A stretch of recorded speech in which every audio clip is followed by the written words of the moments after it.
Di antara sunyi yang kadang menyelimuti hati dan doa yang lirih terucap di sepertiga malam, ada kisah tentang menerima takdir dengan lapang, tentang belajar nerimo tanpa kehilangan ikhtiar, dan tentang menemukan ketenangan saat jiwa berserah sepenuhnya kepada Allah. Di channel Suluk Nurani ini, mari kita menapaki perjalanan batin yang lembut namun menguatkan, menyelami makna sabar, syukur, dan eling dalam setiap peristiwa hidup. Jika hati Anda tergerak, jangan lupa subscribe, like, dan tuliskan komentar sebagai jejak doa serta dukungan. Semoga setiap kisah yang kita dengarkan menjadi cahaya penuntun, bermanfaat bagi kehidupan, dan semakin meneguhkan keimanan kita kepadanya.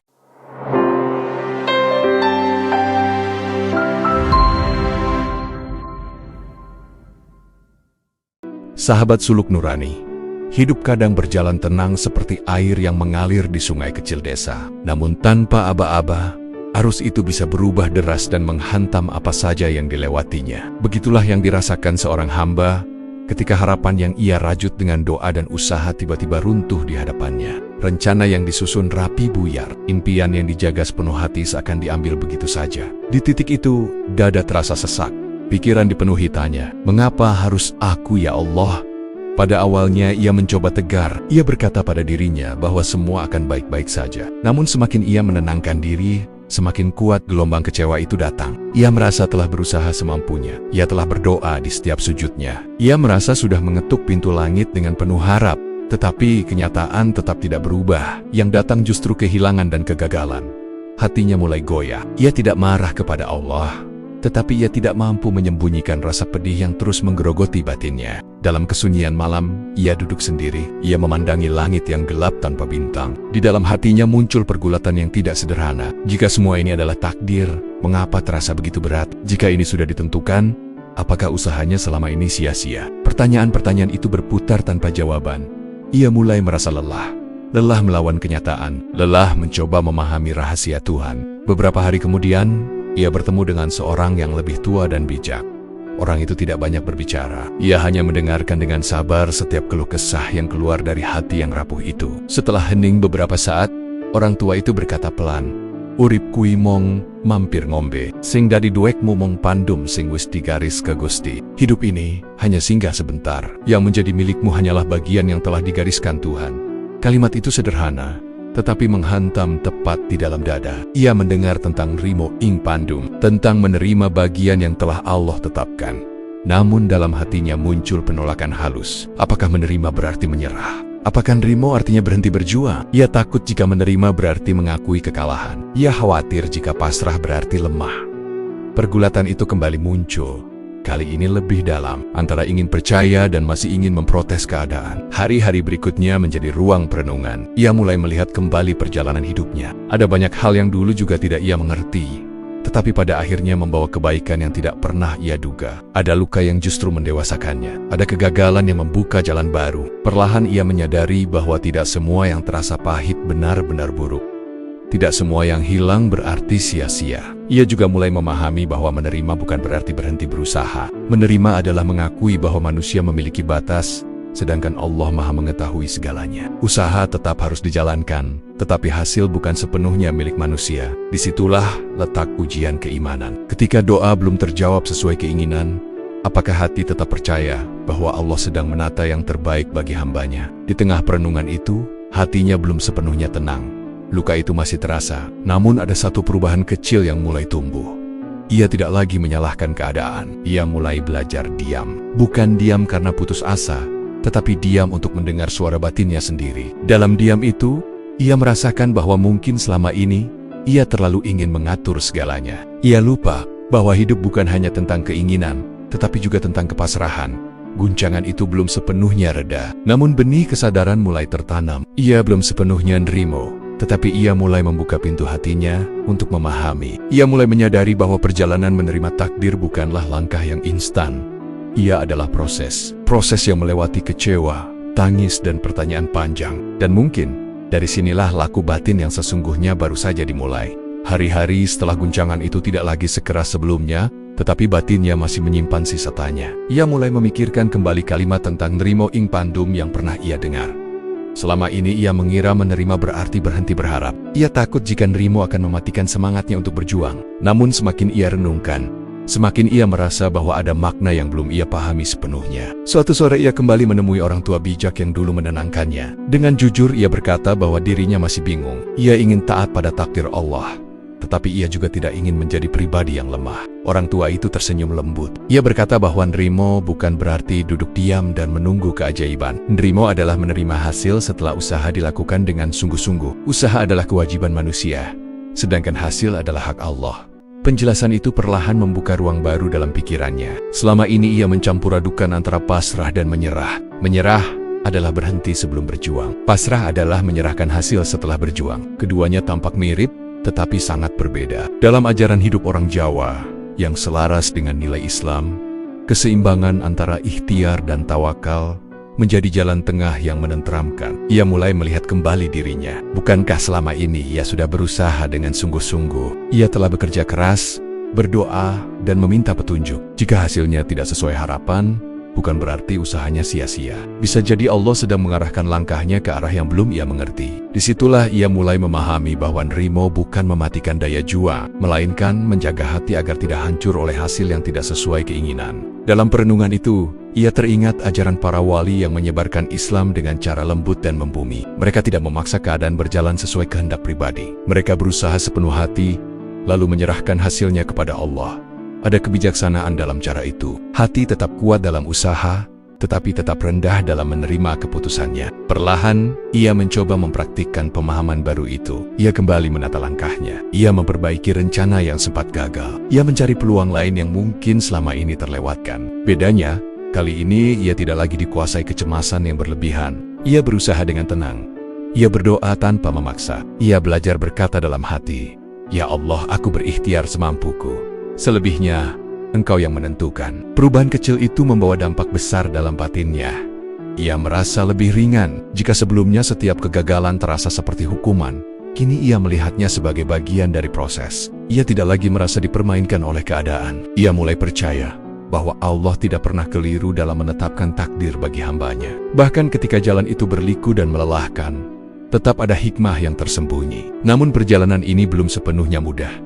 Ada saat-saat di mana rasa kecewa kembali muncul. Ada momen ketika ia kembali bertanya mengapa doanya belum juga terkabul. Tetapi kini ia memiliki pegangan baru. Setiap kali gelisah datang, ia mengingat bahwa tugasnya adalah berusaha dan menjaga niat. Ia tidak lagi menuntut hasil sesuai keinginannya, melainkan memohon agar diberi yang terbaik menurut kehendak Allah. Dari situ ia mulai merasakan ketenangan yang berbeda. Bukan ketenangan karena semua masalah selesai, melainkan ketenangan karena hatinya tidak lagi melawan kenyataan. Ia tetap bergerak, ia tetap berdoa, ia tetap berharap, tetapi ia tidak lagi menggantungkan kebahagiaannya pada satu hasil tertentu. Ia belajar bahwa kebahagiaan sejati bukan terletak pada tercapainya semua keinginan, melainkan pada kedekatan hati dengan Allah dalam setiap keadaan. Nrimo kini tidak lagi ia pahami sebagai sikap pasif. Nrimo adalah keberanian untuk menerima setelah berjuang. Nrimo adalah keyakinan bahwa takdir Allah selalu membawa makna, meski belum sepenuhnya dipahami. Dan dari sinilah, ia mulai melangkah lebih dalam. Bukan hanya mengatur hidupnya secara lahir, tetapi juga menata batinnya agar senantiasa eling dan waspada. Setelah mulai memahami bahwa nrimo bukan berarti berhenti berusaha, ia menyadari ada satu hal yang lebih dalam yang perlu dibenahi, yaitu batinnya sendiri. Usaha lahir sudah ia jalankan, rencana sudah ia susun ulang. Namun hatinya kadang masih bergetar ketika mengingat kegagalan yang lalu. Dari situlah ia mulai mengerti bahwa menerima takdir tidak cukup hanya dipahami dengan pikiran. Ia harus diolah di dalam rasa. Ia teringat nasihat tentang eling lan waspada. Eling berarti ingat kepada Allah dalam setiap keadaan. Waspada berarti sadar terhadap gerak hati dan niat diri sendiri. Selama ini ia merasa sudah banyak berdoa, tetapi ternyata hatinya masih sering dikuasai rasa ingin mengendalikan hasil. Ia ingin semua berjalan sesuai skenario yang ia susun. Ketika kenyataan berbeda, hatinya memberontak. Disitulah ia mulai belajar melihat dirinya dengan lebih jujur. Pada suatu malam yang sunyi, ia mencoba duduk lebih lama setelah salat. Ia tidak langsung bangkit. Ia memilih diam. Ia menarik napas perlahan dan menyebut nama Allah dengan lirih. Tidak ada permintaan panjang, tidak ada daftar keinginan. Hanya dizikir sederhana yang mengalun pelan. Dalam keheningan itu, ia mulai merasakan sesuatu yang berbeda. Ada ruang di dalam dada yang perlahan terasa lapang. Dari keheningan itu ia menyadari bahwa banyak kegelisahannya bukan semata karena takdir, tetapi karena keinginannya yang terlalu kuat. Ia terlalu melekat pada harapan tertentu. Ia terlalu takut kehilangan sesuatu yang belum tentu baik baginya. Ketika ia mengingat bahwa Allah Maha mengetahui apa yang terbaik bagi hambanya, hatinya sedikit demi sedikit melembut. Ia mulai percaya bahwa yang ia anggap baik belum tentu benar-benar baik menurut Allah. Eling membuatnya lebih hati-hati dalam berpikir. Ia tidak lagi mudah menyalahkan keadaan. Ia bertanya pada dirinya sendiri, apakah kekecewaanku ini karena aku ingin ridha Allah? Atau karena egoku terluka? Pertanyaan itu terasa tajam, tetapi justru membuka kesadaran baru. Ternyata seringkali ia sedih bukan karena kehilangan semata, melainkan karena harga dirinya merasa gagal. Waspada membuatnya lebih peka terhadap gerak hatinya. Ketika iri mulai muncul melihat keberhasilan orang lain, ia segera menyadarinya. Ketika rasa putus asa datang, ia tidak lagi menenggelamkan diri dalam pikiran gelap. Ia belajar mengamati perasaannya tanpa harus dikuasai olehnya. Ia seperti berdiri sedikit menjauh dari gejolak batin, lalu melihatnya dengan tenang. Perlahan, ia memahami bahwa menerima takdir adalah proses menyelaraskan kehendak pribadi dengan kehendak Allah. Ia tidak lagi memaksakan doa agar sesuai dengan rencananya. Ia mulai mengubah doanya menjadi lebih sederhana. Ya Allah, jika ini baik menurut-Mu, maka mudahkanlah. Jika tidak, maka jauhkanlah. Dan kuatkan hatiku untuk menerimanya. Doa itu membuatnya lebih ringan. Ia tidak lagi merasa harus memegang kendali atas segalanya. Dalam perjalanan batin itu, ia juga belajar bahwa ketenangan tidak datang dari luar. Ketenangan lahir ketika hati tidak lagi melawan apa yang sudah terjadi. Masalahnya mungkin masih ada, keadaan belum sepenuhnya berubah. Namun karena hatinya mulai tertata, beban itu tidak lagi terasa seberat sebelumnya. Ia mulai merasakan tentrem yang pelan namun nyata. Ia menyadari bahwa laku batin ini harus dijaga setiap hari. Eling tidak cukup sekali, waspada tidak cukup sesaat. Ia perlu terus mengingat Allah dalam kerja, dalam diam, dalam langkah kecil sekalipun. Ia perlu terus mengawasi niatnya, agar tidak tergelincir pada kesombongan atau keputusasaan. Dari situlah ia mengerti bahwa perjalanan menerima takdir adalah perjalanan seumur hidup. Kini ia tidak lagi hanya berusaha memperbaiki keadaan luar. Ia juga menata ruang dalam dirinya. Ia membersihkan prasangka buruk. Ia melatih sabar ketika sesuatu berjalan lambat. Ia belajar bersyukur meski belum mendapatkan apa yang diinginkan. Sedikit demi sedikit, ia merasakan bahwa takdir yang dulu terasa menyesakan, kini berubah menjadi jalan yang mendewasakannya. Dari proses eling lan waspada itu, ia mulai melihat bahwa mungkin selama ini Allah bukan sedang menjauhkannya dari kebahagiaan. Allah sedang menuntunnya menuju kedewasaan iman, dan di sanalah ia mulai merasakan bahwa menerima takdir bukan lagi beban, melainkan pintu menuju kedekatan yang lebih dalam dengannya. Waktu terus berjalan, dan tanpa ia sadari, hatinya tidak lagi sekeras dulu. Jika dahulu setiap mengingat kegagalan dadanya terasa sesak, kini ia mampu menarik napas panjang tanpa beban yang sama. Keadaan di luar mungkin belum banyak berubah, tetapi ada sesuatu yang berbeda dalam cara ia memandang semuanya. Ia tidak lagi berdiri sebagai pihak yang merasa dirugikan oleh takdir. Ia mulai melihat dirinya sebagai hamba yang sedang dibimbing. Suatu pagi ia menyadari perubahan itu dengan sederhana. Ia melihat matahari terbit seperti biasa, tetapi kali ini ia merasakannya lebih hangat. Ia tersenyum kecil dan berkata dalam hati, mungkin memang ini jalan yang harus kulalui. Kalimat itu tidak lagi terasa pahit. Ia mengucapkannya tanpa paksaan. Dari situlah ia memahami bahwa menerima bukan lagi sekadar teori, melainkan pengalaman yang hidup di dalam dada. Dulu ia sering bertanya, mengapa aku? Sekarang pertanyaannya berubah menjadi, apa yang bisa kupelajari? Perubahan pertanyaan itu mengubah segalanya. Ketika fokusnya bukan lagi pada rasa kehilangan, tetapi pada pelajaran yang bisa diambil, hatinya terasa lebih luas. Ia mulai menemukan hikmah kecil di balik peristiwa yang pernah ia sesali. Ia menjadi lebih peka, lebih sabar, dan lebih memahami orang lain yang sedang terluka. Ia juga menyadari bahwa banyak hal dalam hidupnya yang selama ini berjalan karena campur tangan Allah yang tidak terlihat. Ada pertemuan yang menguatkannya. Ada kesempatan baru yang muncul tanpa ia rencanakan. Jika ia terus memaksa kehendaknya dulu, mungkin ia tidak akan melihat semua itu. Dari situ ia mulai memahami makna menyelaraskan kehendak pribadi dengan kehendak Allah. Menyelaraskan bukan berarti menghilangkan keinginan. Ia tetap memiliki harapan dan cita-cita. Namun kini ia meletakkannya dengan lebih ringan. Ia berusaha dengan sungguh-sungguh, tetapi tidak lagi memaksakan hasil. Ketika sesuatu tidak berjalan sesuai rencana, ia tidak langsung kecewa seperti dulu. Ia berhenti sejenak, menarik napas, lalu berkata dalam hati, jika ini bukan untukku, pasti engkau sedang menyiapkan yang lebih tepat. Perubahan itu membuatnya merasakan ketenangan yang berbeda. Tentrem yang ia rasakan bukan karena semua masalah hilang, melainkan karena ia tidak lagi melawan arus yang sudah ditetapkan. Ia seperti perahu yang dahulu mendayung keras melawan ombak, kini memilih mengikuti arah angin sambil tetap menjaga kemudi. Ia tetap berikhtiar, tetapi ia percaya bahwa arah besar hidupnya berada dalam genggaman Allah. Dalam proses itu, ia semakin yakin bahwa takdir bukan musuh. Takdir adalah jalan. Kadang jalannya terjal, kadang berliku, tetapi selalu mengarah pada tujuan yang Allah tetapkan. Ia tidak selalu memahami peta besarnya, tetapi ia percaya pada Sang Penentu arah. Kepercayaan itu membuat hatinya lebih mantap. Ia tidak lagi mudah goyah oleh ucapan orang atau perbandingan dengan kehidupan orang lain. Ia juga merasakan bahwa hubungannya dengan Allah menjadi lebih dekat. Doanya kini lebih tenang. Ia tidak lagi dipenuhi desakan dan tuntutan. Ia berbicara kepada Allah seperti seorang hamba yang percaya penuh pada kasih sayang Tuhannya. Ia lebih banyak memohon kekuatan hati daripada meminta hasil tertentu. Dari situ ia menyadari bahwa kedekatan dengan Allah jauh lebih berharga daripada tercapainya semua keinginan. Kini ia dapat melihat masa lalunya tanpa penyesalan berlebihan.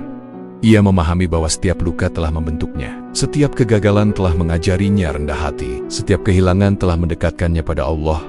Ia tidak akan menjadi dirinya yang sekarang tanpa semua peristiwa itu. Kesadaran itu membuatnya bersyukur, bahkan atas hal-hal yang dulu ia tangisi. Dari melawan, ia belajar untuk selaras. Dari kecewa, ia belajar untuk percaya. Dari guncangan, ia belajar untuk berdiri dengan iman yang lebih dewasa. Ia belum sampai pada akhir perjalanan, tetapi ia tahu bahwa hatinya kini berjalan searah dengan kehendak Allah dan dalam keselarasan. Itulah ia menemukan kekuatan yang tidak pernah ia rasakan sebelumnya. Perjalanan ini akhirnya membawanya pada satu ruang yang dulu terasa jauh, yaitu tentrem ing ati. Ia tidak sampai di sana dengan jalan yang mudah. Ia melewati kecewa, tangis, tanya yang panjang, lalu belajar memahami makna nrimo yang sesungguhnya. Kini ia berdiri sebagai pribadi yang sama, dengan kehidupan yang mungkin belum sepenuhnya berubah, tetapi dengan hati yang berbeda. Ia tidak lagi menggantungkan ketenangan pada hasil dunia, melainkan pada keyakinan bahwa setiap takdir Allah selalu mengandung kasih sayang bagi hambanya. Dari situlah ia merasakan damai yang pelan namun kokoh. Damai yang tidak mudah runtuh oleh keadaan. Ia tetap berusaha sebagaimana mestinya. Ia tetap bekerja, merencanakan, dan berdoa. Namun ia tidak lagi dikuasai rasa takut yang berlebihan. Jika keberhasilan datang, ia bersyukur tanpa menjadi sombong. Jika kegagalan menghampiri, ia bersabar tanpa merasa hancur. Hatinya seperti tanah yang subur, siap menerima hujan ataupun panas dengan sikap yang sama. Ia memahami bahwa hidup bukan tentang menghindari ujian, tetapi tentang bagaimana menyikapi ujian itu dengan iman yang matang. Dari situlah ia melihat bahwa menerima takdir bukan akhir dari perjuangan, melainkan awal dari kedewasaan spiritual. Ia juga mulai menyadari bahwa ketenangan yang ia rasakan adalah buah dari proses panjang menata batin. Eling membuatnya tidak jauh dari Allah. Waspada membuatnya tidak larut dalam ego dan keinginan semata. Ketika keduanya berjalan beriringan, ia merasa lebih utuh. Ia tidak lagi sibuk mempertanyakan rencana Allah. Ia memilih memperbaiki niat dan langkahnya sendiri. Setiap hari menjadi kesempatan untuk mendekat, bukan untuk menuntut. Setiap peristiwa menjadi pelajaran, bukan alasan untuk menyalahkan. Kini ia bisa tersenyum ketika mengingat masa sulit yang pernah ia lewati. Bukan karena ia melupakannya, tetapi karena ia memahami hikmahnya. Ia percaya bahwa Gusti Ora Sare, Allah tidak pernah lengah dalam mengatur kehidupan hambanya. Bahkan ketika jalan terasa gelap, sebenarnya ada cahaya yang sedang disiapkan. Keyakinan itu membuatnya melangkah dengan lebih ringan. Ia tidak lagi merasa sendirian dalam menghadapi dunia, karena ia tahu Allah selalu membersamainya. Kisah ini adalah cermin bagi siapapun yang sedang bergulat dengan takdir. Mungkin hari ini hatimu masih berat, mungkin doamu terasa belum terjawab. Namun percayalah, tidak ada satupun air mata yang sia-sia di hadapan Allah. Tidak ada satupun usaha yang luput dari perhatiannya. Jika kita terus berikhtiar dan menjaga hati tetap percaya, maka pada waktunya kita akan mengerti mengapa semua harus terjadi. Dan ketika pengertian itu datang, ia membawa kedamaian yang tidak bisa digantikan oleh apapun di dunia ini. Semoga perjalanan batin ini bisa menjadi pengingat lembut bahwa menerima takdir adalah jalan menuju ketenangan sejati. Jika kisah ini menyentuh hatimu, mari terus berjalan bersama dalam ruang refleksi yang teduh di channel Suluk Nurani ini. Jangan lupa subscribe, like, dan tuliskan komentar terbaikmu, agar kebaikan ini semakin luas menjangkau lebih banyak jiwa. Semoga setiap kisah yang dibagikan di sini menjadi wasilah kebaikan, bermanfaat bagi kehidupan kita, dan menambah keimanan kita kepada Allah. Ya Allah yang Maha Lembut, Lembutkanlah hati kami dalam menerima setiap ketetapan-Mu. Kuatkanlah langkah kami dalam berikhtiar. Jauhkan kami dari putus asa dan kesombongan. Jadikanlah setiap ujian sebagai jalan untuk semakin dekat kepadamu. Limpahkan ketenangan dalam dada kami, lapangkan rezeki yang halal dan berkah, serta akhirilah hidup kami dalam husnul khotimah. Amin ya rabbal alamin.